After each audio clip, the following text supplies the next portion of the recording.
করি তো বিলম্ব কেন হবে? দেখে শুনে সব করবো আমরা। আমাদের ভোট তো দেরি আছে।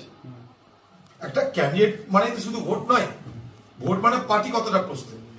রাহুল গান্ধী ভোটটা করার জন্য পূর্ব থেকে পশ্চিম, মণিপুর থেকে মহারাষ্ট্র যাত্রা করছেন, ভারত জন্য ন্যায় যাত্রা করছেন, তো সেটাও তো ভোট। তাহলে আমরা যদি বলি সব দলের আগে আমরা ভোটের প্রচারে নেমে গেলাম, সেটা তো ঠিক কথা।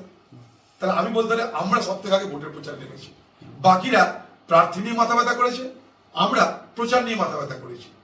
অন্যরা প্রার্থী নিয়ে মাথা ব্যথা করেছে, আমরা মানুষের সমর্থন নিয়ে মাথা ব্যথা করেছি। আমি মনে করি মানুষের সমর্থন আদায় নিশ্চিত করাটা নির্বাচন বড় কাজ।